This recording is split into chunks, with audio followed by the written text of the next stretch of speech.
이제 페이지 24페이지 가서 보겠습니다. 출애굽기 1장 1절부터 7절. 이게 굉장히 7절밖에 안 되는 짧은 단원이지만 굉장히 중요한 단원이라고 볼 수가 있는 본문인데요. 여기부터 살펴보겠습니다. 이 본문은 그 네 번째 줄에 있는 것처럼 창세기와 출애굽기의 이제 다리 역할을 하고 있는 책이죠. 그래서 크게 두 가지 역할을 하는데, 먼저 창세기로부터 출애굽기까지의 우리가 보통 한 400년 정도 이야기하죠. 그 400년에 건너뛰어서 새 시대의 시작을 알리는 것으로 됩니다. 그래서 우리가 창세기 마지막 부분에 가면은 야곱과 요셉이 이제 죽는 것으로 창세기가 마무리 짓고요. 그리고는 이제 한 400년 정도 지난 다음에 이를 그 400년 동안에 이제 그 기간을 이 짧은 7절로 횡단하는 역할을 합니다. 그리고 두 번째로는 이 400년의 기간 동안 야곱의 12아들들과 그 가족들 해서 한 70명 정도 되는 사람들이 이제 하나의 큰 민족으로 성장한 것을 이야기를 합니다. 얼마나 성장을 했는지 애굽왕 바로가 당대 최고 강대국이었던 애굽왕 바로가 이제 부담스러워할 정도로 그렇게 커졌다고 이야기가 나오는 대목입니다. 그래서 그것이 바로 이제 출애굽기가 하는 거고요. 출애굽기 이 짧은 본문이 하는 거고, 그래서 저는 이 400년을 이런 식으로 딱 7절로 넘어가는 것이 저는 상당히 문체상으로도 상당히 뛰어나다고 저는 생각을 합니다. 그래서 이 400년 동안에 이제 무슨 일이 있었느냐 할 때 1장 6절 7절부터 보면 먼저 25페이지입니다. 요셉 시대의 사람이 다 죽었다. 그리고 이스라엘 백성들이 온 땅에 가득하게 되었다라고 이야기를 합니다. 그래서 저는 이 성경에 한 400년 정도 공백이 있는 경우가 이제 우리가 신구약을 통틀어 가지고 한 2번 정도 있죠. 우리가 한 번은 굉장히 잘합니다. 구약의 마지막에서 신약으로 넘어갈 때 400년의 공간은 다 알아요. 근데 또 한 번의 400년이 여기 있는데 이 부분을 아는 사람은 별로 없어요. 별로 인식하지도 않고요. 본문이 싹 넘어가기 때문에. 그런데 저는 이 기간이 상당히 중요하고요. 근데 이제 우리가 생각해 볼 수 있는 건 이 400년이 그냥 무의미한 시간이냐 아니면 의미가 있는 시간이냐라는 측면에서 생각해 볼 수가 있는데요. 저는 여기가 그 뒤에서도 나오지만 이 400년이 이제 무의미한 공백의 시간이 아니라 하나님의 여백의 시간이다, 이렇게 말할 수가 있습니다. 보통 그 동양화에서는 보통 서양화는 그림을 그릴 때 이제 그 그림의 소재가 되는 대상을 중심으로 그린다고 하죠. 근데 반면에 동양화는 여백을 살리기 위해서 공간을 채운다는 이야기를 합니다. 그래서 여백의 이 부분은 바로 의미가 있는 여백의 개념으로 우리를 이해를 하시면 좋을 것 같습니다. 그러면 어떻게 이 400년이 무의미하게 흘러간 시간이 아니라 상당히 의미로 꽉 채워져 있는 시간이라는 걸 어떻게 볼 수 있느냐 할 때 저는 몇 가지를 생각해 볼 수 있는데요. 첫 번째로 보면 1절과 7절에 히브리어로는 베네 이스라엘이라고 돼 있는 표현이 나옵니다. 이게 이제 번역을 굳이 하자면 이스라엘의 아들들이라고 직역하자면 될 수가 있는데요. 이것을 우리 개역개정에서 보시면 1절에서는 이스라엘의 아들들이라고 돼 있고 7절에 가면 히브리어로는 똑같아요. 근데 거기서는 이스라엘 자손이라고 번역을 했습니다.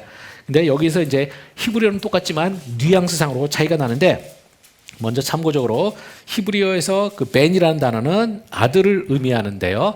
이 아들이라는 단어가 때때로는 그러니까 어느 나라 사람들 이런 식으로 될 수가 있습니다. 그래서 영어 같은 경우에 코리아라고 하고 거기에 n을 붙여주면 한국 사람 이렇게 되잖아요. 이런 것처럼 히브리에서 베네라는 단어가 이제 바로 그런 의미로 사용될 수가 있는 겁니다. 그래서 이게 그냥 직계 아들이냐 또는 어느 나라 사람들을 가리키느냐, 이게 이제 의미가 달라질 수가 있는데요. 먼저 1절에서 이스라엘의 아들들이라고 말할 때 이 이스라엘이라는 표현은 사실은 야곱의 개인의 이름이죠. 민족의 이름이 아니라 하나님께서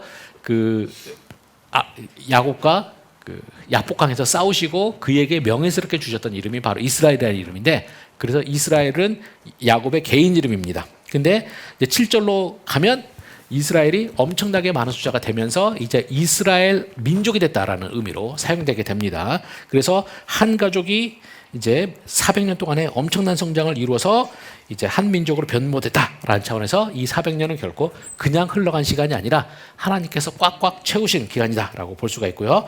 두 번째로 이 7절에서는 이 이스라엘, 그러니까 하나의 민족으로 성장한 이스라엘 자손이 생육하고 불어나 번성하고 매우 강하여 온 땅에 가득 하게 되었다라고 말을 합니다.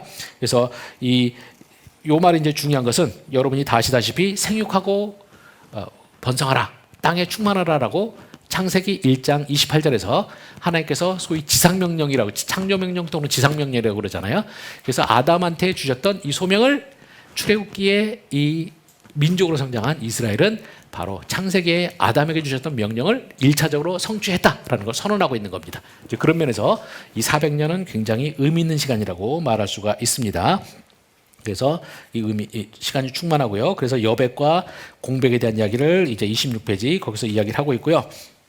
그래서 이 성경에서는 간단하게 생략한 것처럼 넘어가고 있는 이 몇백 년의 기간은 하나님이 섭리하시는 기간이고 하나님의 뜻을 성취해가는 기간이다라고 우리가 분명히 볼 수가 있고요.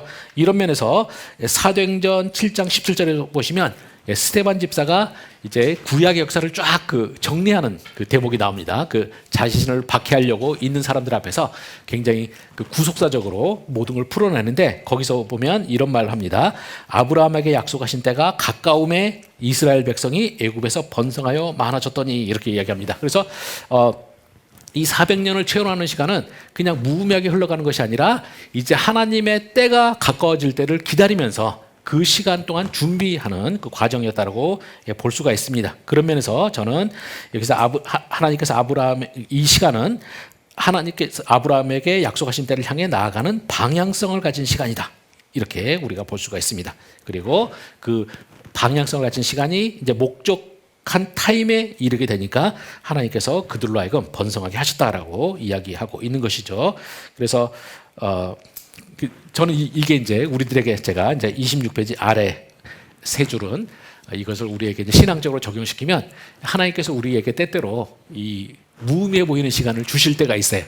근데 그 시간에 우리가 정말 하나님을 믿는 사람들이고 하나님의 소명에 대한 확신이 있으면 우리가 그 시간을 의미 있게 채워나가는 것이 상당히 중요하죠. 그래서 하나님이 역사하지 않으시는 것 같은 공백과 같은 시간을 우리가 여백의 시간으로 하나님께서 만들어 주시길 바라고 우리도 또 그때를 소망하면서 해나가신 것이 굉장히 중요하다고 생각합니다. 그런 내용을 거기다 다뤄놨고요. 이제 더 이어서 보자면 이제 1장 7절을 좀 더, 이 본문은 상당히 깊이 들여다볼 만한 구절이고요. 제가 이 책에서 이렇게 굉장히 디테일한 주석을 지금 여기 넣어놨고요. 이거를 제가 요즘에 주석을 쓰려면서 이제 절별 주석을 하려고 하면서 이제 보니까 그 출애굽기 주석들 중에서 이거를 충분히 다루고 있는 주석이 진짜 하나도 없어요. 제가 출애굽기가 전공이다 보니까 출애굽기 주석은 하여튼 무지하게 많이 갖고 있습니다. 제 옛날에는 목표가 제가 읽을 수 있는 언어로 된 거 또는 읽지는 못하더라도 유럽어로 된 언어는 주석은 다 사자. 그래갖고 제 연구실에 가면 출애굽기 주석만 폭이 요만한 걸로 해서 제 천장까지 닿는 책꽂이 두 개가 출애굽기 주석으로 꽉 차 있는데 요 주제에 대한 제대로 된 분석이 없어요.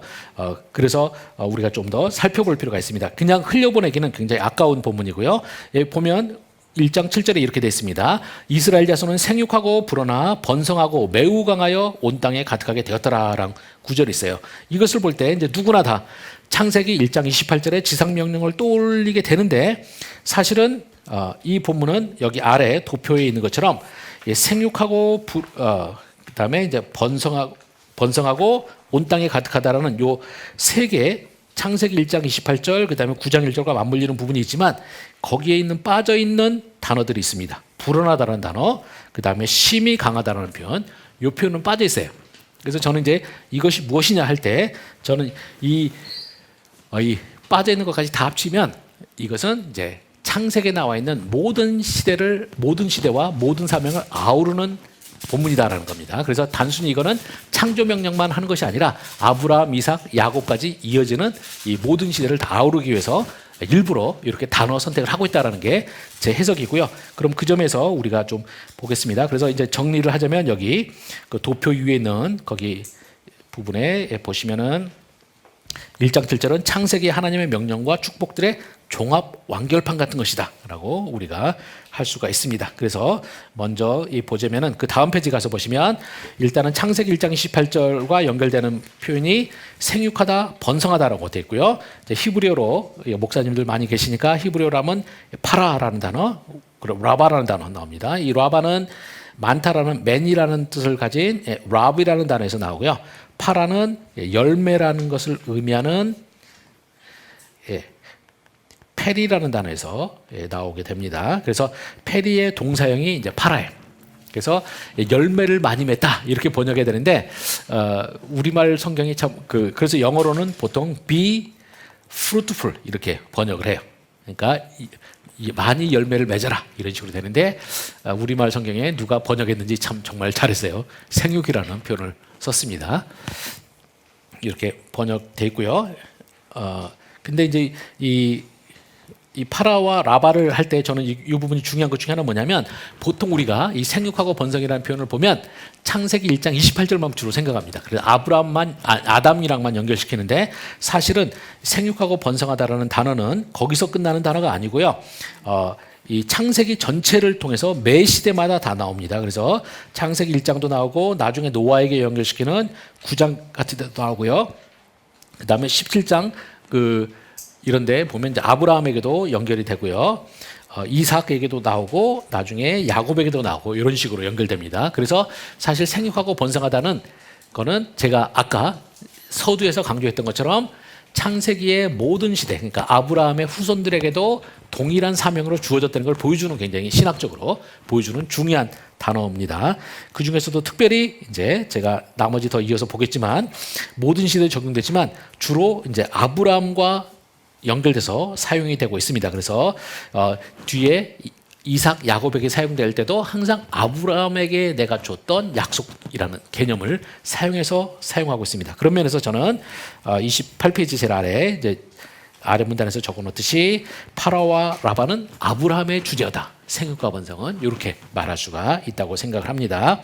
그래서 이 구절을 통해서 이제 창세기 저자는 아담, 노아의 사명을 아브라함과 연결시켜주는 역할을 하고 있다는 걸 볼 수가 있고요. 자, 근데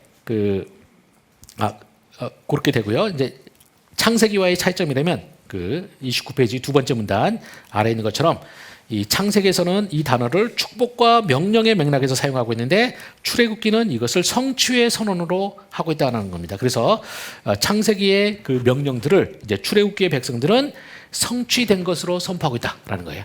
그래서 저는 이게 이제 굉장히 출애굽기에 나와 있는 이스라엘을 이해하는 데 있어서 상당히 중요한 개념이라고 생각합니다. 왜냐하면 우리가 보통 여러분이 10개라는 영화도 보고요, 아니면 이집트 왕자라는 애니메이션도 보고 뭐 이런 영화들 다 보면 이 당시에 이스라엘을 너무 우울하게 그리는 경향이 있어요.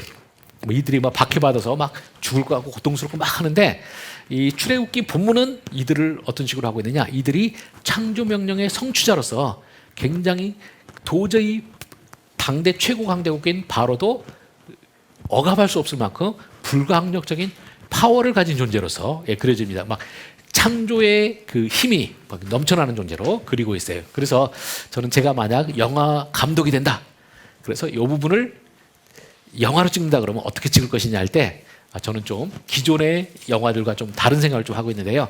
기존의 영화들은 아주 우울하게만 찍는데 저는 제가 감독이 되면 좀 시각적 정보하고 청각적 정보를 좀 바꿔야 된다고, 그러니까 변화시켜야 된다고 생각합니다. 먼저 시각적으로는 뭐 노예생활 하니까 우울한 건 사실이에요. 근데 청각적으로는 배경음악을 뭐로 가느냐? 저는 아마 기존의 감독들은 하면은 우리 일제시대 때 많이 불렀던 서쪽 하늘 붉은 노을 뭐 이런 거 우울한 그런 노래를 깔 텐데 저는 여기에 굉장히 신나는 행진곡 내지는 막 락 음악에 막 신나게 질주하는 이제 그런 식으로 가야 되지 않나 생각합니다. 바로 뭐냐? 바로 이렇게 바로가 어떻게든지 이스라엘을 숫자를 줄이고 인종 말살하려고 눌러도 막 삐져나오는 겁니다. 바로 그 힘을 보여주는 게 이제 바로 이 표현이 되는 거죠. 자, 그 점이 이제 중요하고요.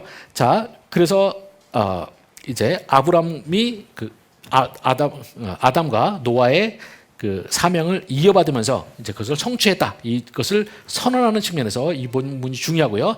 자, 이제 우리의 궁금한 거는 뭐냐면 다시 그 27페이지 도표로 가가지고 보시면은 빠진 단어들이 있다고 했죠. 불온하다, 그다음에 힘이 강하다라는 거 빠져 있는데 이런 부분도 좀 우리가 살펴볼 필요가 있습니다. 그래서 다시 29페이지로 돌아와서 보시면은 자, 불온하라는 단어가 히브리어로는 샤라츠라는 단어를 쓰는데요.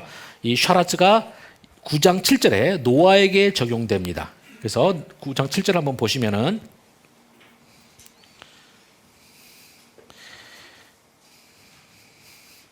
창세기 9장 7절 너희는 생육하고 번성하여 땅에 가득하여 그 중에서 번성하라 이렇게 되어 있는데 그 우리말 성경이 요거를 좀 저는 되게 그 진짜 목회자를 위해 가지고 히브리어 헬라를 잘 못하셔도 그 동일한 히브리어 단어는 동일한 한국어로 가능한 한 번역을 해줬으면 좋겠다는 생각을 항상 하고 있어요. 만약 그렇게 되면 여러분들이 이제 목회자도 그렇고 평신도도 그렇고 히브리어를 몰라도 우리말만 다 단어만 쭉 연결해도 뭔가 뜻이 나와야 되는데 안타깝게도 좀 번역이 막 이랬다 저랬다 합니다. 여기서 보면 생육하고 번성하고 그 다음에 여기서는 그 우리말 성경에서는 땅에 가득하여라고 되어 있는 단어가 사실은 여기 불어나다라는 단어. 출애굽기에서는 불어나다라고 번역된 단어입니다. 그게 히브리어로 샤라츠라고 되어 있는 단어인데요.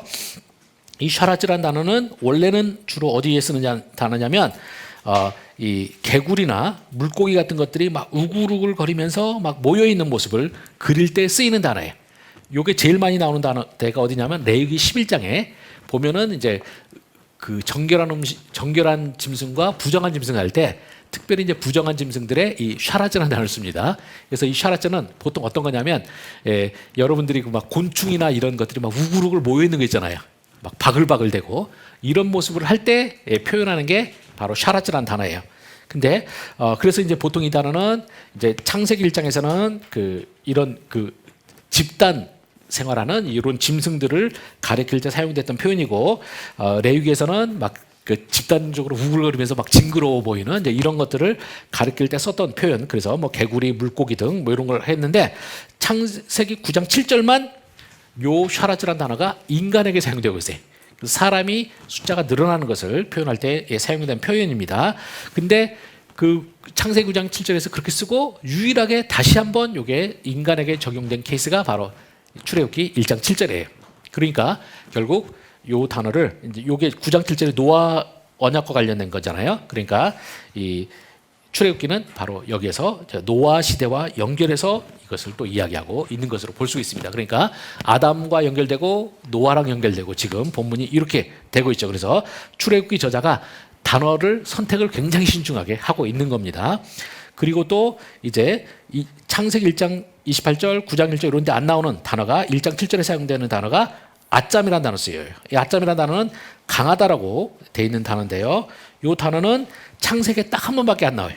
창세기 26장 16절에서 사용되고 있는데 이 본문은 아비멜렉이 이삭에게 한 말 중에 나옵니다. 거기 뭐라고 하냐면 내가 우리보다 크게 강성한 즉 우리를 떠나라 하면서 강성하다라고 말할 때 사용되는 표현입니다.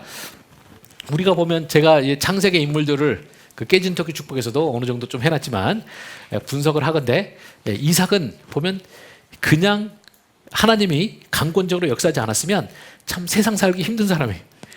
되게 매가리도 없고 그냥 마치 바다 위에 떠 있는 낙엽처럼 그냥 상황에 흔들리면 흔들리는 사람이에요. 주로 그렇게 되는데 이 하나님이 그러니까 이 창세기 족장들에게는 하나님의 불가항력적인 축복이 있다 보니까 그냥 매가리 없이 떠도는데 마구 잘 되는 거예요. 주변 사람들이 볼 때는 기분 더럽게 나쁠 사람이에요. 그 창세기 26장에 가서 보시면은 그 26장 12절에 보면 이런 말 나옵니다. 이삭이 그 땅에서 농사하여 그의 100배나 얻었고 여호와께서 복을 주심으로 이렇게 나와요. 제가 이거 가지고 이제 가끔 농담으로 그러는데 예수님의 비유에서도 이제 옥토에 뿌려진 씨앗이 30배, 60배, 100배의 결실을 거둔다고 했는데 제가 구약이 신약보다 세다 그런 말을 합니다. 그냥 구약은 바로 100배로 그냥 직행해버리고요. 그래서 13절에 보면 그 사람이 창대하여 왕성하고 마침내 거부가 되어라고 되어 있는데요. 이게 우리말 번역이 의역을 많이 해놨는데 히브리어를 직역하면 어떻게 되냐면 그 사람이 커지고 계속 커져가지고 아주 크게 되었다 해갖고 크다는 단어를 4번 써가지고 계속적으로 불가항력적으로 늘어나는 것을 묘사하고 있습니다. 이것을 우리말은 창대하고 완성하고 뭐 마침내 거부되고 이런 식으로 번역돼 있어요. 그리고 이어지는 내용을 보면 이제 우물 파는 이야기 나오잖아요. 우물 팔 때도 그 요쪽이 이제 물이 귀한 동네인데 여기서 이삭은 그냥 아무데나 삽을 던져놔도 그냥 우물이 터지는 거죠. 그러니까 아비멜렉 입장에서는 자기가 그쪽의 지배자인데 자기네들은 안 되는 일이 이제 이삭은 막 우물 파기만 하면 이제 우물이 나오니까 열받아 가지고 이제 아비멜렉의 종들이 우물을 팔 때마다 뺏는 거죠. 뺐으면 또 이삭은 완전히 그냥 물 위에 떠도는 흩날리는 낙엽처럼 또 옆으로 가가지고 또 파면 나오고 계속 하는 거죠. 그러다 보니까 우물 뺐는데 지쳐가지고 나중에는 오케이 그만하자 이제 하면서 이제 언약을 맺으면서 아까 했던 말이 네가 우리들보다 크게 강하다 이제 이렇게 말을 했던 거고요. 뭐 그래서 이제 더 이상 저 사람들이 쫓아오지 않고 꼬리를 내리니까 그때 이제 이삭이 마지막으로 이제 판 우물이 르호봇이라는 이름이 있죠. 그래서 거기에서 이제 드디어 멈추고 하나님이 우리를 이제 창대케 하셨다. 뭐 이런 표현을 쓰기도 합니다. 그래서 이 아비멜렉이 당연히 그 지역의 군주기 때문에 이삭이 훨씬 약함에도 불구하고 이제 그렇게 역사를 했던 그 이야기가 나오는데요. 바로 그 구절을 적용시킵니다. 그러니까 뭐냐? 지금 보면 제가 창세기에서 아담 연결되고 노아 연결된다는 이야기했고 아브라함 연결되고 이제는 이삭과 연결되는 단어를 여기서 썼습니다. 그리고 이제 한 단어가 더 있는데 그 단어는 이제 7절에는 안 나오는데 이 1장에서 창세기랑 연결되는 구절들이 7절, 12절, 20절 이렇게 이스라엘의 불가항력적인 팽창을 나타내는 표현이 이렇게 7절, 12절, 20절에서 마치 우리가 물결이 계속 물결 씻으면은 파도가 계속 이렇게 연이어서 밀려오잖아요. 그런 것처럼 이렇게 밀려오는 느낌이 나도록 적어놓은 구절들이 이렇게 되는데 그 12절 중에 나오는 겁니다. 그 단어는 파라츠라는 단어를 쓰고 있어요. 그래서 우리 말 성경에 그러나 학대를 받을수록 더욱 번성하여 퍼져나가니 할 때 이 퍼져나가다는 단어가 이 파라츠라는 단어인데요. 그 파라츠라는 단어가 어디에 나오느냐? 바로 야곱에게 나옵니다. 그래서 창세기 28장 14절에 가서 보시면 우리가 아까 한번 봤던 본문인데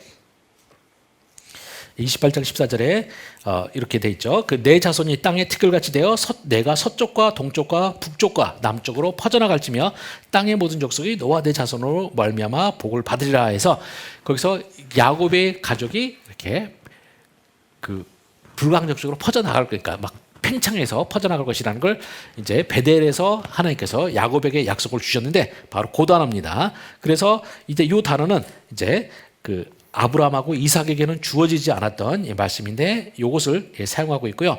이 단어가 이제 야곱의 인생에 중요하게 계속 작동합니다. 라반의 집에 가서도 라반이 야곱으로 인해서 부유하게 되는 거 그리고 또 야곱도 알아가지고 이것을 라반에게 협상할 때 굉장히 중요하게 사용합니다.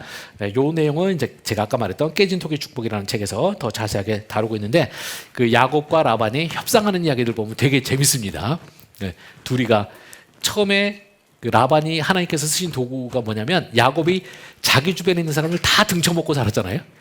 자기 집에서 아버지, 형 등치고 막 이런 식으로 해서 남을 괴롭히고 다녔는데 이 괴롭히는 야곱을 하나님께서 한편으로는 불가항력적인 은혜를 베풀어 주시면서 한편으로는 인과응보도 행하세요. 야곱이 잘못한 건 다 계산해서 받아내시는데 계산해서 받아내는 도구가 누구냐? 라반이. 그래서 맨날 수수꾼으로 하다가 이제 라반을 만나서 제대로 털리는 겁니다. 그래서 이 라반을 만날 때 아주 털리는 내용이 굉장히 히브리어로 보시면 정밀하게 야곱의 인생과 연결이 되세요. 그래서 그 보면 처음에 라헬을 위해서 열심히 일을 했잖아요. 근데 딱 7년 하고 7년 만에 딱 이제 그 기다려요. 그때 보면 야곱이 뭐라고 하냐면 이제 그러니까 그 내가 라헬에게 들어가게 하소서 이제 이런 표현을 쓰는데 이 표현이 야곱의 평소 말투에 비하면 되게 천박한 표현을 써요. 근데 이 천박한 표현이 뭐랑 떠오르냐면 그 팥죽 사건에서 에서가 다급해갖고 정신 못 차리고 있잖아요. 이제 빨리 팥죽이나 줘라 그렇게 되세요. 우리말은 이걸 잘 못 살리고 있는데 히브리어로 보면 그 빨간 거 줘 이런 식으로 하는 거죠. 마치 우리가 목말라 죽기 직전의 사람이 막 물 달라고 하는 것처럼 에서가 그런 식으로 해요. 굉장히 천박한데 똑같은 천박함을 야곱이 라헬 때문에 보여줍니다. 근데 그러니까 야곱이 에서의 사냥하러 갔다가 돌아오면서 배고파 갖고 했던 그 상황을 이용해서 야곱이 느긋하게 이제 죽을 하면서 이제 상황을 활용해서 등쳐먹었잖아요. 라반이 똑같이 이제 이 상황에서 이제 등쳐먹는데 라헬은 이제 7년을 라헬과 결혼하기 위해서 기다렸는데 그러니까 7년 만에 딱 해서 이제 자기는 급하니까 빨리 뭐 결혼식이 오고 빨리 이제 근데 라헬과 굉장히 야하죠. 잠자게 해주세요. 이런 정도의 굉장히 천박한 식으로 하는데 저기 라반은 급할 게 없잖아요. 느긋하게 기다려라 이러면서 끕니다. 그리고 밤까지 괜히 잔치를 하면서 밤까지 기다려요. 왜 그렇게 했습니까? 얼굴을 못 알아봐야 되니까. 그래서 어둑해진 다음에 이제 딱 집어넣는데 여러분이 다 아시다시피 레아를 집어넣잖아요. 아침에 야곱이 열받아갖고 왜 나를 속이셨습니까? 이 말하는데 제 책에도 써놨지만 이 말을 딴 사람은 다 해도 야곱은 하면 안 된다는 거죠. 자기가 속이는 게 전문인데 남한테 속였다고 성질내면 안 되죠. 딱 했더니 라반이 뭐라고 하냐면 우리 동네에서는 작은 자를 큰 자보다 먼저 주는 일이 없다 했는데 이 말이 뭐냐? 바로 야곱의 운명의 예언의 말씀이죠. 바로 큰 자가 작은 자를 섬기리라. 그 말과 딱 연결이 돼요. 이런 식으로 해서 하나님께서 철저하게 야곱의 모든 것을 다 미처를 다 이제 인과응보를 당하게 만들고요. 이렇게 해서 보면 이제 그러니까 어떤 사람이 창세기에 보면 어떤 사람이 계속 창세기는 서로 속고 속이는 일이 계속 벌어지는데 속고 속일 때 이제 누가 잘못하면 하나님께서 그걸 똑같은 방식으로 인과응보로 받아내시고 하시는데 라반에게 이제 야곱은 아주 철저하게 이제 털리는 일을 합니다. 그래서 라반이 이제 하나님의 인과응보의 도구로 되고요. 이 라반에 대한 복수는 누가 할까요? 아니. 이 야곱은 인간이 남한테 당하고 살 인간이 아니에요. 그래서 야곱은 자기 떠나올 때 자신 셀프 서비스를 합니다. 그래서 라반을 털어먹을 때 역시 야곱이 다 해가지고 이제 털어먹는. 그래서 제가 제 책에도 써놨는데 엉터리 유전공학을 해가지고 양 빼낼 때 이제 그런 거 이제 했던 뭐 그런 일이 나옵니다. 근데 이제 그때 보면 언어가 되게 재밌게 나오게 되는데요. 그렇게 해서 이 파라즈라는 단어도 이제 라반과 이제 한번 협상할 때 결국 야곱이 라반을 이길 수 있었던 이유는 뭐냐? 하나님이 불가항력 축복을 베풀어 줬기 때문에 그것을 라반도 알아요. 그러니까 협상할 때 유리해지는 거죠. 나 떠나면 당신이 망한다 이런 식으로 협상해서 모든 걸 받아내게 됩니다. 그래서 이 파라츠라는 단어는 야곱의 주제어라고 할 수가 있고요. 그런 것들이 여기 사용됩니다. 그래서 결과적으로는 이 창세기에 나와 있는 모든 인물들을 하나하나 그 대표 언어를 사용해가지고 출애굽기에 쓰는 겁니다. 그래서 출애굽기에서 1장 7절부터 1장 7절, 12절, 20절은 바로 이제 창세기의 모든 시대에 하나님의 축복과 이런 것들 다 이제 반영해서 하고 있는 거고요. 이 모든 축복을 이제 출애굽기에 이스라엘 백성들이 다 성취했다 이렇게 합니다. 이제 그렇게 되고 1장 7절의 마지막 말이 온 땅에 가득하게 되었다라는 표현 나와요. 자, 그럼 이제 궁금한 게 이것도 창세기 1장 28절과 연결되는 말인데, 자, 온 땅에 가득하게 되었다 할 때 이 온 땅은 출애굽기에서는 어디를 가리킬까요? 애굽.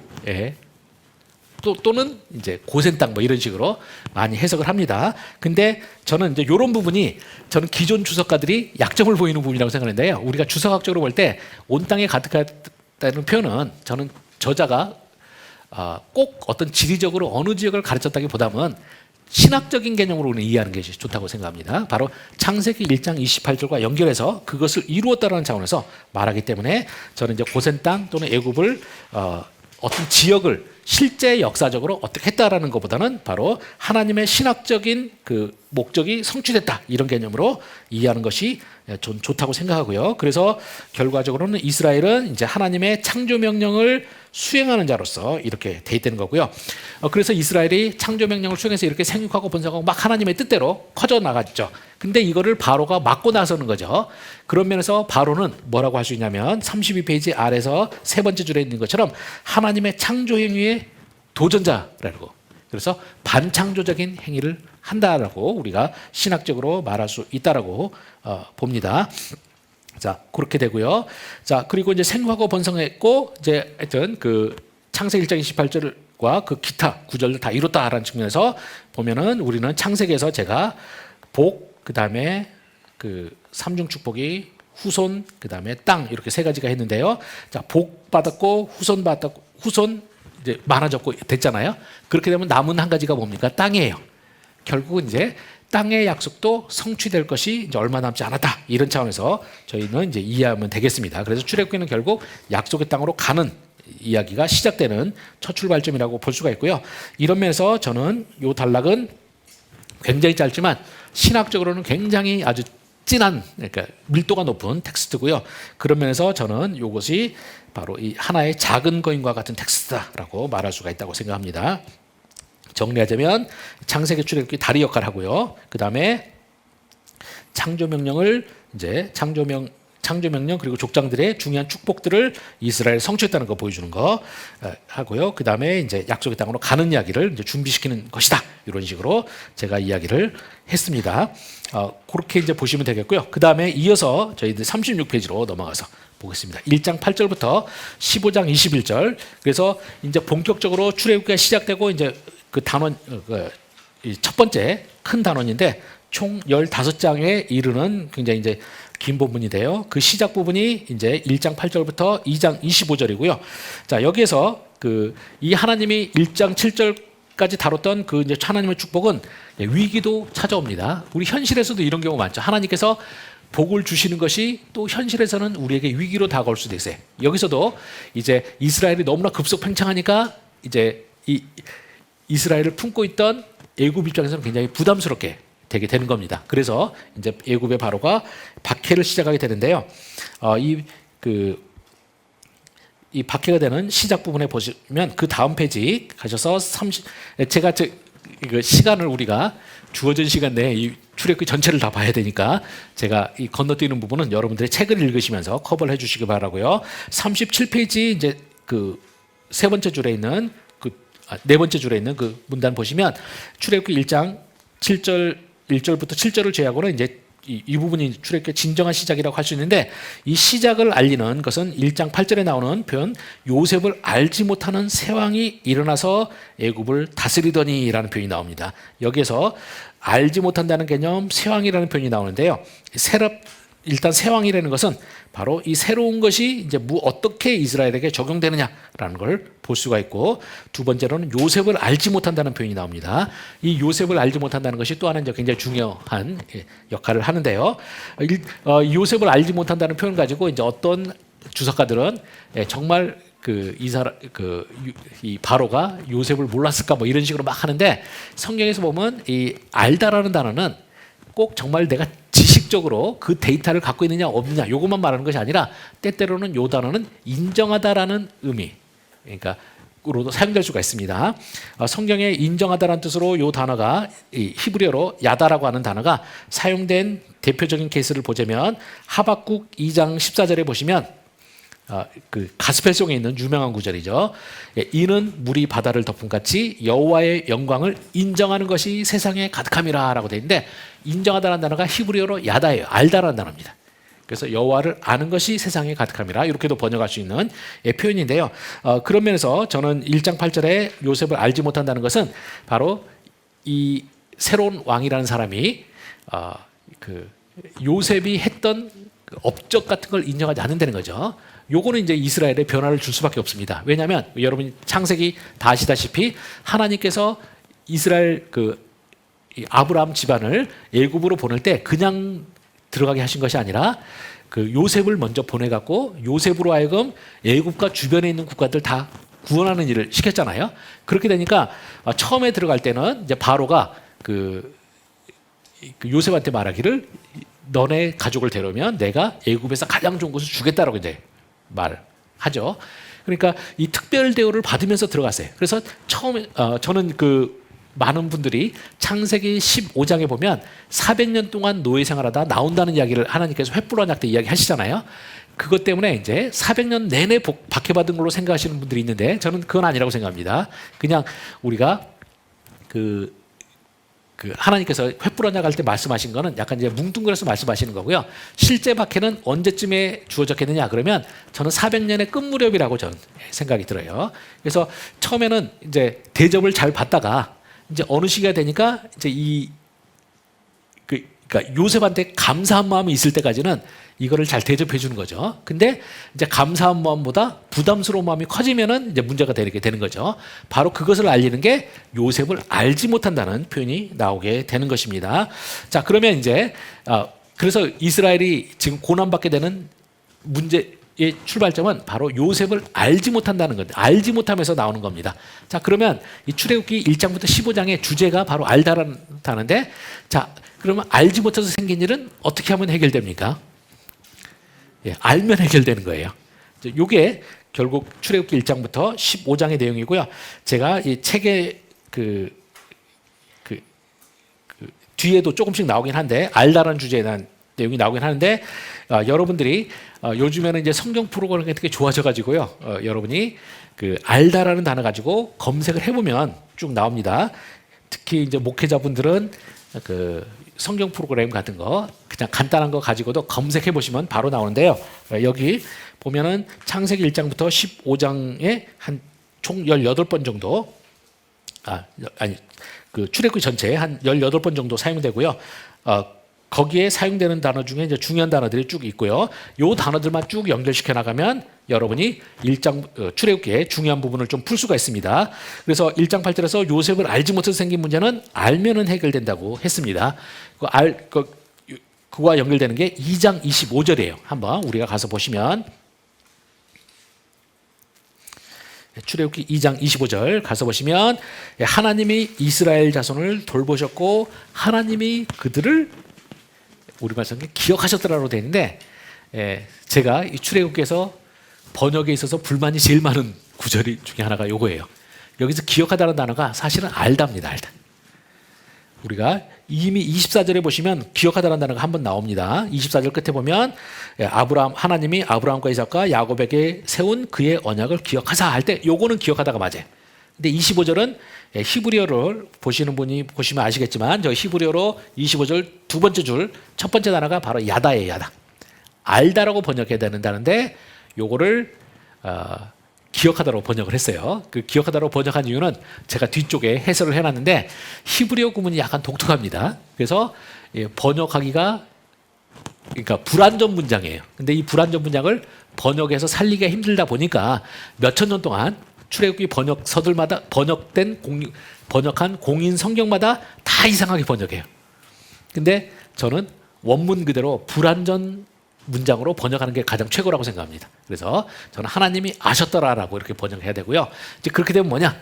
바로 이스라엘 백성들이 고통을 그러니까 요셉을 알지 못하는 왕이 나온 것 때문에 박해를 받는 것을 이제 해결이 출발점이 어디냐? 바로 2장 25절이에요. 이 25절은 언제냐? 바로 다음에 나오는 게 3장 1절이죠. 바로 하나님께서 이 40년 동안 광야에 갇혀가지고 아무것도 못하고 인생이 이제 내 인생 이렇게 끝나가나 싶은 요런 한탄하고 있었던 모세를 부르시는 것부터가 이제 출발점이 되는 겁니다. 그래서 뭐 우리가 그 플롯의 흐름을 보면 상당히 중요한 역할을 하는데요. 그래서 알다라는 단어가 이제 이렇게 중요하게 되는 거고요.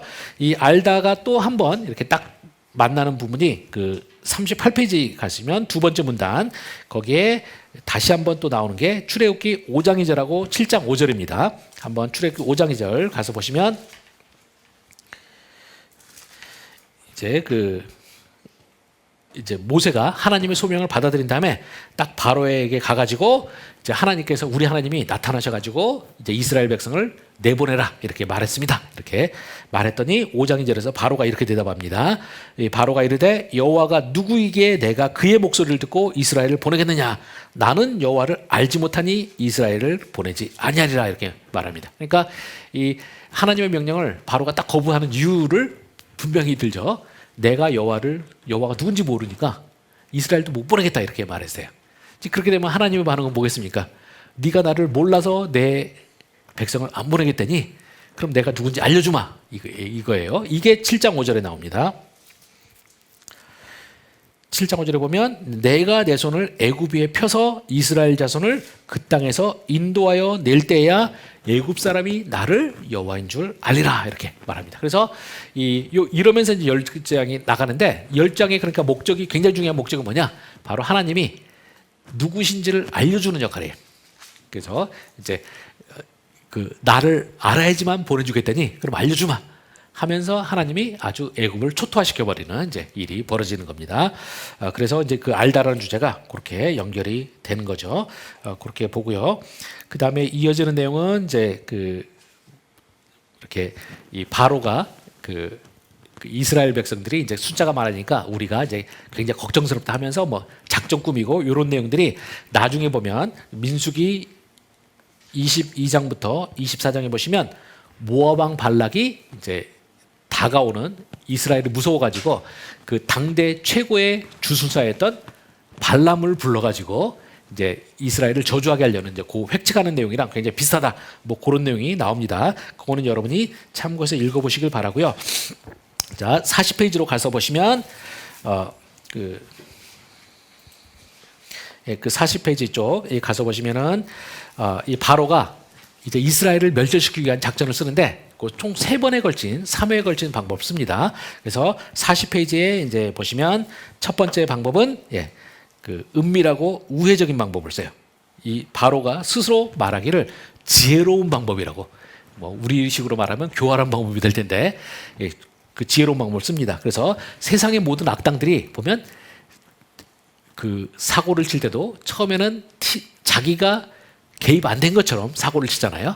그래서 바로도 그런 식으로 합니다. 그 방법은 뭐였느냐? 이스라엘이 지금 현재 자기가 느끼는 가장 큰 문제는 이스라엘 사람들이 미친 생산 능력이에요. 그래서 막 흥부도 아닌데 그냥 자식들 하도 많이 쑥쑥나니까 이제 바로가 생각할 때는 그러면 이스라엘이 이렇게 그 자식을 많이 나니까 이걸 막는 방법은 뭐냐? 죽도록 힘들게 만들면 되겠다. 해서 이제 그 노동을 시키는 거죠. 그래서 노동을 시키면 우리가 자식을 낳래도 하늘을 봐야 별을 따는데 하늘을 못 보게 만들면 별도 못 따겠지. 이제 이게 작전이었어요. 근데 제가 이거는 이제 이 대목을 항상 약간의 농담 삼아 하면 결과적으로는 실패하죠. 왜 실패하느냐? 바로는 힘들면은 하늘을 못 보면 별도 못 딸 줄 알았는데 이 노동시킨 게 어떤 효과를 내느냐? 헬스장 티켓 끊어주는 꼴이 된 겁니다. 그래서 힘들면은 애를 못 낳을 줄 알았더니 더 건강해지는 거예요. 그래가지고 더 애를 잘 낳는 겁니다. 그래서 첫 번째 이 지혜로운 방법은 실패하게 되는 거고, 그래서 두 번째 방법은 이제 첫 번째 은밀한 방법이 실패하니까 좀 더 노골적으로 가는 거죠. 그래서 산파들을 동원해서 이제 딱 태어난 자리에서 있으면 죽여라 이렇게 했어요. 근데 여기에서 이제 바로가 생각하지 못했던 한 가지는 출애굽기 1장 20절 21절에 보시면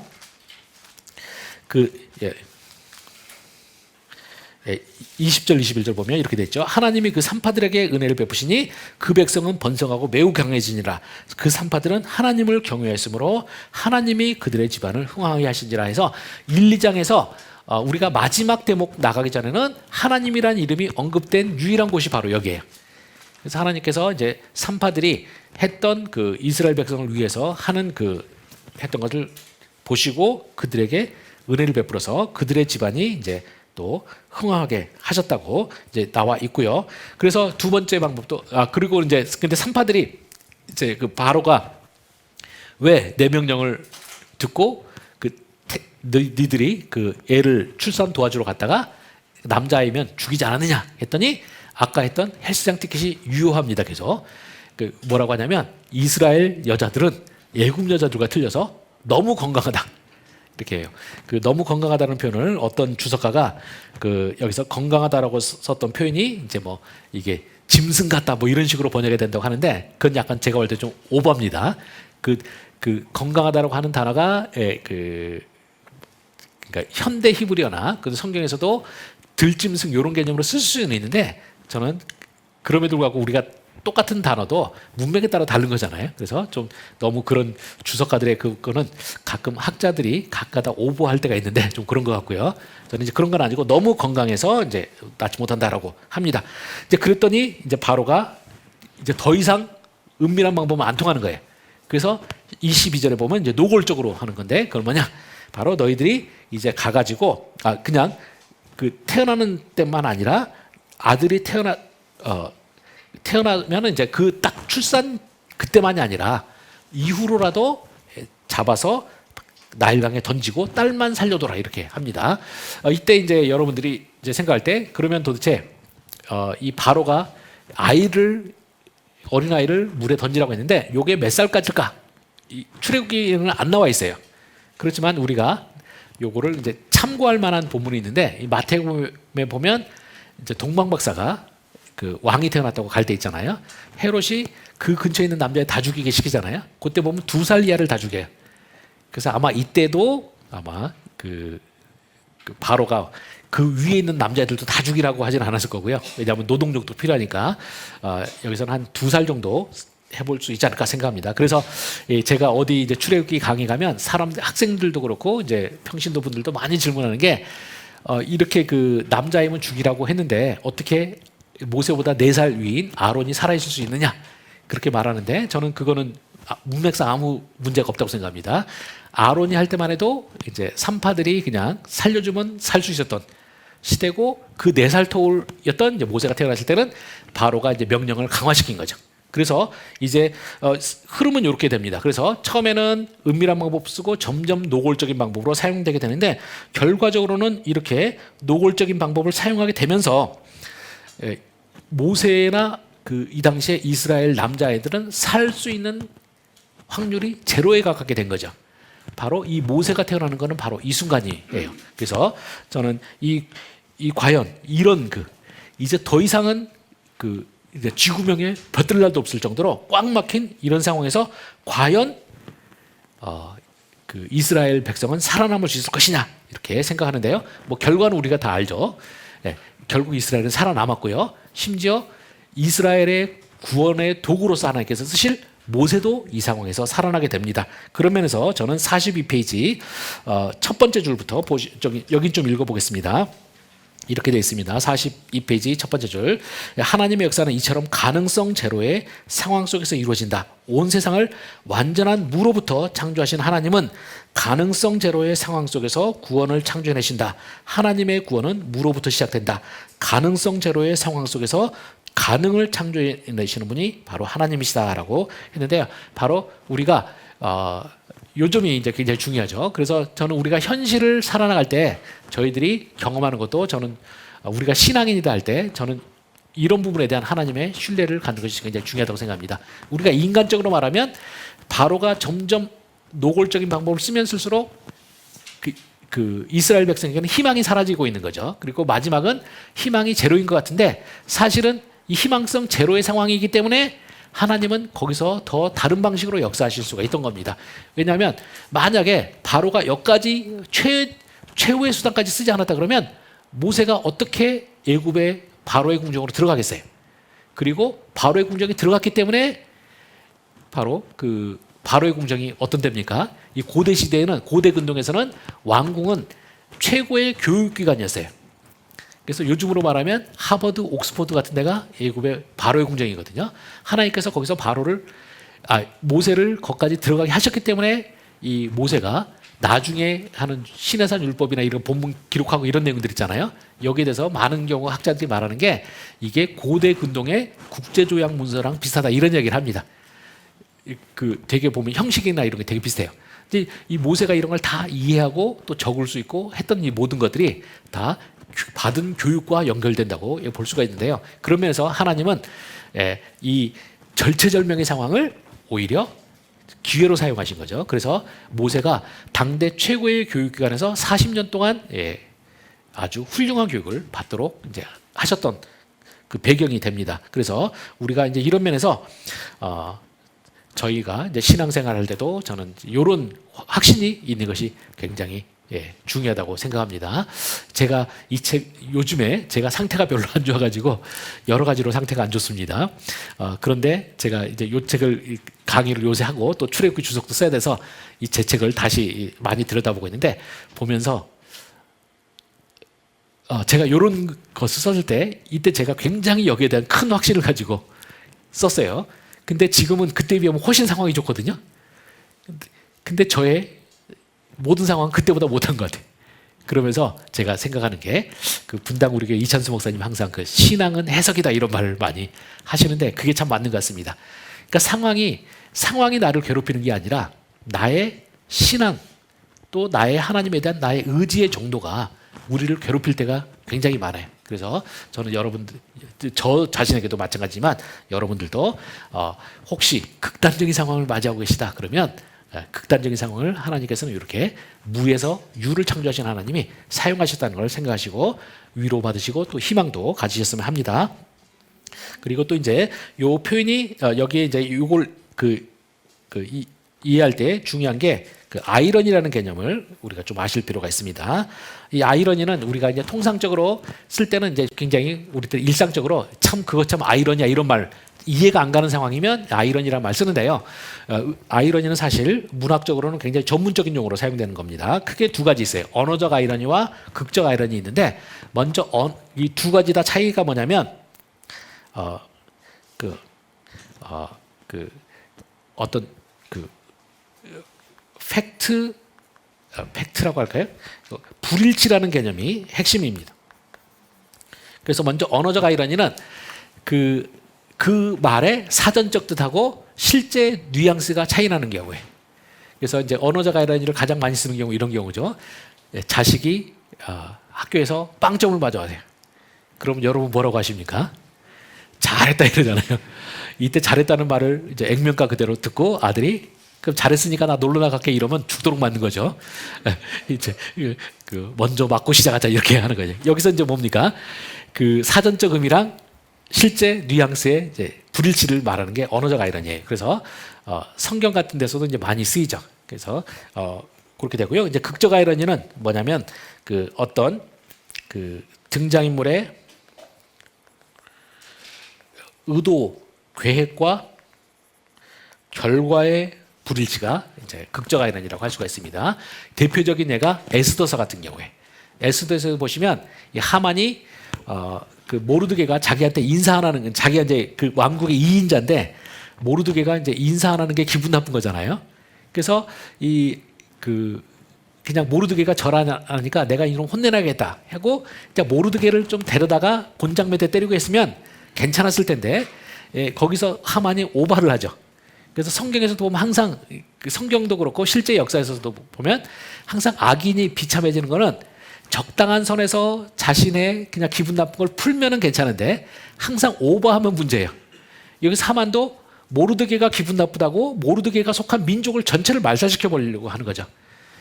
그러니까 하나님 입장에서는 어떻습니까? 모르드게가 그냥 곤장 몇 대 맞으면 그냥 넘어가실 수도 있는데 민족 전체가 다 하나님의 백성 전체가 죽을 상황에 처하면 하나님이 개입 안 하실 수가 없는 거예요.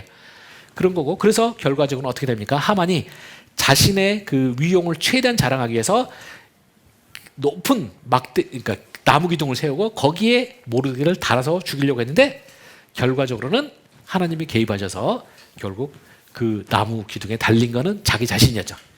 이런 게 바로 이제 극적 아이러니예요. 근데 그게 여기서 작동하는 거는 뭐냐면 자 우리가 바로는 지금 이 이스라엘 백성을 멸망시키려고 지금 계획을 해왔잖아요. 그래서 안 통하니까 계속 점점 더 강한 수를 써왔어요. 근데 점점 강한 수는 결과적으로 어떻게 됩니까? 모세, 이스라엘의 구원자이자 바로에게는 최고의 대적자가 되는 모세가 오히려 그 이스라엘의 구원의 통로가 더 될 수 있는 기회를 만들어준 거죠. 이게 바로 극적 아이러니입니다. 그래서 나중에 이제 보면 2장 그 9절 10절에 가서 보시면 그 요런 말이 나오는데요. 그 바로의 딸이 그에게 이 아기를 데려다가 나를 위하여 젖을 먹이라. 내가 그 싹을 주리라. 여인이 아기를 데려다 젖을 먹이더니 10절 그 아이가 자라매 바로의 딸에게로 데려가니 그가 그의 아들이 되니라. 그가 그 이름을 모세라 하여 이르되 이는 내가 그를 물에서 건져냈습니다. 이렇게 되어 있는데 바로 그 이스라엘 백성을 멸망시키려고 했는데 자신이 썼던 수의 결과로 모세는 왕궁으로 들어가게 되고요. 그 다음에 제가 아까 말했죠. 여기가 고대 근동의 최고의 교육기관이라고 말씀드렸는데 교육기관에 장학금과 생활비까지 그 풀 스칼라십이라고 하죠. 풀 스칼라십 줘서 키우게 되는 일이 벌어지게 되는 겁니다. 이게 바로 극적 아이러니예요. 그래서 저는 이게 이제 굉장히 중요하고요. 성경은 이런 아이러니로 많습니다. 그래서 그 아이러니 개념은 상당히 성경에 중요해요. 그래서 우리 신학교 도서관에서도 보면은 아이러니 치면은 굉장히 많은 책이 신학책들이 나와요. 그런 면에서 저는 여기서 좀 신학을 좀 끌어낼 수 있다고 생각하는데요. 아이러니를 다룰 때 특히 극적 아이러니를 다룰 때 일반 세속 문학에서는 이 아이러니 하면 꼭 다루는 게 아이러니의 희생자 개념을 다뤄요. 그래서 아이러니 희생자가 그 영어로는 BUTT, 벗이라고 합니다. 벗. 이 벗이 뭐냐면 나무 자르고 난 그루터기 또는 꽁초를 말할 때 벗이라고 해요. 그러니까 저는 이제 담배 평생 안 피워봤지만 담배 피우는 사람들 딱 보면 이렇게 딱 담배 피우고 나면 이거를 손가락으로 팅팅겨서 휙 버리는 경우가 많아요. 그래서 보면은 하여튼 담배가 문제인 게 이 담배 피우는 사람이 굉장히 평소에 훌륭하고 예의 차리고 이런 사람도 담배 꽁초 버릴 때는 제가 볼 때는 인간성 말살이에요. 그래서 사람 아무도 없는데 담배 꽁초 딱 챙겨가지고 쓰레기통에 고이 갖다 버린 사람은 전 거의 본 적이 없어요. 그냥 손가락으로 그게 맛인가 봐요. 담배 딱 피우고 마지막에 팅 튕겨가지고 꼭 버려요. 그래서 하여튼 담배에 있으면 지저분해지는데 그 벗이 바로 이제 그런 겁니다. 그래서 저는 요 담배 꽁초 같은 느낌으로 이제 버려지는 사람, 이제 아이러니 희생자 개념이에요. 요게 세속문학에서는 이렇게 말하는데 저는 우리 성경에서는 저는 이 아이러니를 다룰 때 이 세속문학처럼 희생자 개념만 하는 것이 아니라 저는 아이러니에 희생자도 있고 반대되는 개념으로 수혜자도 있다고 생각합니다. 그래서 여기서는 이제 모세와 이스라엘 백성이 수혜자가 되는 거잖아요. 그래서 저는 이게 굉장히 중요하다고 생각합니다. 그래서 일단 하나님은 이제 성경적으로 말하면 하나님은 어떤 분이냐면 아이러니의 주인이라는 거죠. 아이러니의 주권자로서 하나님께서 계시고요. 그렇게 하나님의 아이러니의 주권자라는 개념이 굉장히 중요한 게 뭐냐면 내가 정말 하나님을 잘 믿고 있을 때 하나님께서 내 삶에 일어나는 모든 황당한 일들을 다 통해서도 당신께서 원하시는 선하신 뜻을 만들어낼 수가 있는 겁니다. 그래서 로마서 8장 28절 거기에 그러므로 하나님을 사랑하는 자 곧 그때로 부르심을 입은 자들에게는 모든 것이 합력하여 선을 이룰 수 있다고 했잖아요. 이게 우리 신앙인들에게 가장 중요한 말씀이고 우리 삶에 있어서 가장 힘이 되는 말씀이잖아요. 저는 이룰 수 있는 게 뭐냐? 바로 성경은 하나님께서 이런 것을 만들어낼 수 있는 주권을 갖고 계신 분이다. 힘을 갖고 계시는 분이라는 게 굉장히 중요하고요. 그렇기 때문에 우리는 내 삶을 살 때 내가 그 선택을 하는 거죠. 내가 하나님과의 관계에 따라서 나는 아이러니의 희생자가 될 수도 있고 수혜자가 될 수가 있는 거죠. 항상 정말 우리가 하나님의 주권을 믿는 사람이라면 내가 선택은 항상 내가 이 아이러니의 주인 편을 하는 거죠. 그게 이제 다니엘서에 보면 이런 내용이 많이 나오죠. 그 다니엘의 세 친구 그리고 또 다니엘이 자신이 모함받고 하는 절체절명의 상황 속에서 결국 하나님을 선택함으로써 이들은 아이러니의 수혜자로서 됩니다. 그리고 이런 일은 우리가 정말 내가 하나님 앞에 간절히 믿고 소망하는 가운데서 우리 삶에서도 항상 일어나는 일일 수 있다고 생각합니다. 그리고 저도 이 책을 쓰면서 이런 내용을 말하고 강의를 했기 때문에 제가 제 말에는 제 서문에 써놓은 것처럼 책임을 져야 되니까 저는 이걸 믿으려고 노력했고 그렇게 제가 아무것도 가진 것이 없는 상황에서 믿고 할 때 정말 하나님께서 저에게 정말로 저의 믿음대로 들어주셨던 여러 가지 경험을 갖고 있기도 합니다. 저는 이것이 우리 모두의 신앙이 됐으면 좋겠고요. 자, 이제 2장으로 가서 보시면 제가 구속사의 희망 42페이지 거기에서 구속사의 희망, 영웅의 탄생, 아이러니의 승리라는 개념을 했는데요. 자, 여기에서 이제 제가 세부적인 거는 여러분이 참고해서 보시길 바라고요. 제가 큰 그림에서 말하자면 이 도저히 그 이스라엘 백성들과 모세가 살아날 수 없는 상황 속에서 하나님께서는 결국 아주 섬세한 그 사역을 통해서 이 모세가 살아나고 오히려 그 바로에게 모든 혜택을 받으면서 성장할 수 있도록 해주셨다는 이야기를 했는데요. 이와 관련해서 제가 이제 그 여러분들이 그 혹시 이 책 들어보셨는지 모르겠는데 리더십의 그림자라는 책이 있습니다. 페이지는 44페이지 중간에 나오는데요. 제가 예전에 이 책은 제가 싫어하는 책입니다. 리더십의 그림자는 이제 상담학 책이에요. 근데 거기에서 성경에 나오는 이제 유명한 지도자들을 상담학적으로 이제 분석하는 거예요. 그러면서 책 제목에서 말하듯이 리더십의 그림자라고 돼 있잖아요. 그러니까 성경에 있는 지도자급 인물들이 다들 심리적으로 보면 그림자가 드리워진 모습이 있다는 거죠. 그래서 우리가 제대로 하나님을 믿고 또 하나님 안에서 내가 지도자를 성장할 때 바로 자신의 심리에 드리워진 그림자를 극복하는 것이 중요하다. 이제 그런 면에서 분석을 해나가는 책이에요.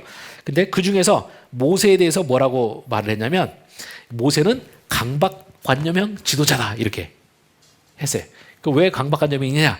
이 모세는 처음에 태어난 순간부터 죽음의 위기를 맞이했잖아요.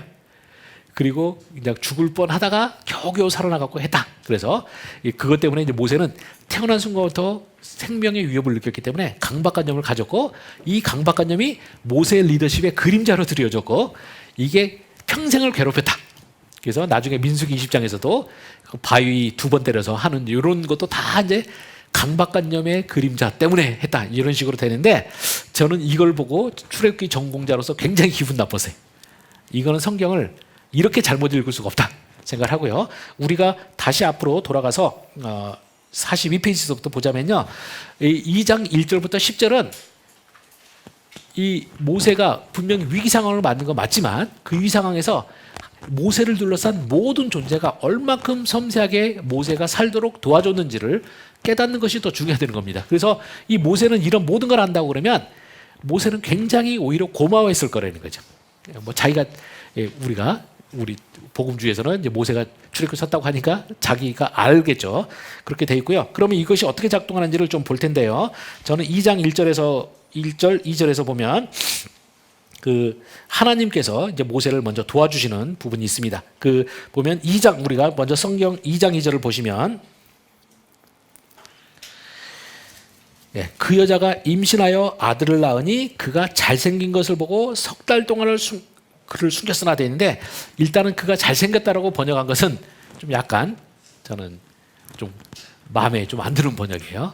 히브리어로 보면 잘생겼다라고 하는 단어가 히브리어로 토브입니다. 토브. 우리 열린 성경 아카데미 토바라고 하는 단어, 그 추상명사로 토바하는데 그것의 원형이 바로 토브예요. 토브. 토브는 좋은 것, 선한 것 이런 뜻을 가진 단어인데요. 그래서 그리고 이제 히브리어를 직역하면 아들을 낳아서 그를 보니 그가 토부했다, 좋았다 이렇게 됩니다.